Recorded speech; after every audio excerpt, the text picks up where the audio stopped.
సంస్థల ఎన్నికలపై సంచలన వ్యాఖ్యలు చేశారు. ఎన్నికలపై ఇంకా నిర్ణయం జరగలేదని కేబినెట్ లో చర్చించి నిర్ణయం తీసుకుంటామని వెల్లడించారు. అలాగే ఫోన్ ట్యాపింగ్ వ్యవహారంలో బీఆర్ఎస్ పార్టీకి నేర చరిత్ర ఉంటుందని తీవ్ర స్థాయిలో విమర్శలు గుప్పించారు.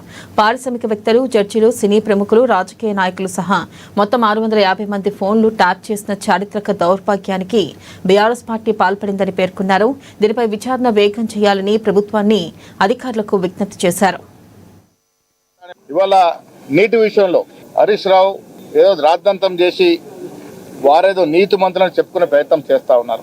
10 ఏళ్ళు ప్రభుత్వం ఉన్నటువంటి బీఆర్ఎస్ పార్టీ మనకు రావాల్సిన 968 టీఎంసీల విషయంలో ఏనాడు పట్టించుకోలే.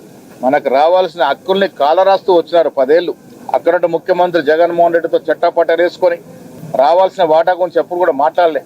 ఇవాళ ఆంధ్ర ప్రభుత్వం మనం ప్రాజెక్టు కట్టకుండానే ఈ వాటాని వాడుకుంటారనే ప్రయత్నం చేస్తా ఉందో దీంట్లో ససేమరం ఒప్పేది లేదు.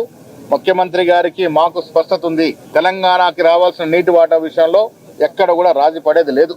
10 ఏళ్లుగా మీరు కాలయాపన చేసి 1,20,000 కోట్లు నీళ్లలో పోసి కాళేశ్వరం ప్రాజెక్టు కడితే ఇప్పటి వరకు వాటిని తోడిన నీరు 100 టీఎంసీలోనే ఉంది. ఈ రోజు కూడా వస్తున్న నీరు ఎస్ఆర్ఎస్ నుంచి వస్తుంది తప్ప కాళేశ్వరం వల్ల ఒరిగిందేమీ లేదు. దానికి పోను నాసీ రకం కట్టడం, బడా కాంట్రాక్ట్ జేబు నింపడం వల్ల ప్రాజెక్టులు బీటలు వాడుతూ ఉన్నాయి. వీటన్నిటి కప్పించుకోవడానికి నానా ప్రయాసపడతా ఉన్నారు. రెండో అంశం ఫోన్ ట్యాపింగ్ వ్యవహారం.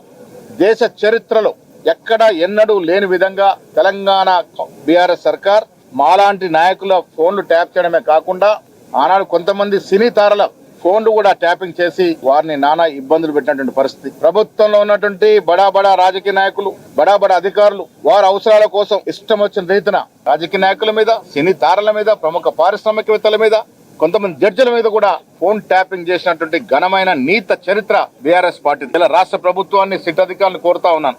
650 ఫోన్లు ఏదైతే ట్యాప్ చేసినారో బహిర్గతం చేయండి. పేటి యొక్క స్వేచ్ఛని హరించే విధంగా ఎవరెవరైతే ఫోన్లు ట్యాప్ చేసినారో వారంతా బావటంగా వచ్చి విచారణకు హాజరు కావాలి. దేశ చరిత్ర ఇంత పెద్ద నేరం చేసినటువంటి కేసీఆర్, మళ్ళీ చెప్తూ ఉన్న కేసీఆర్ ప్రమేయం లేదే ఆనాడు ప్రభాకర్ రావు గారి ఫోన్ ట్యాపింగ్ పాటుపడి ఉండకపోవచ్చు. రిటైర్డ్ అధికారిని తీసుకొచ్చి అందలం ఎక్కించి పెట్టకూడని చోట పెట్టి, ఐజీ స్థాయి అధికారి ఉండాల్సిన చోట ఒక రిటైర్డ్ అధికారిని పెట్టి వారి అవసరాలని ప్రభాకర్ రావు ద్వారా ఆనాడున్నట్టు DGP, chief secretary, legal secretary, principal secretary, home ద్వారా వారి యొక్క అవసరాలను తీసుకున్నటువంటి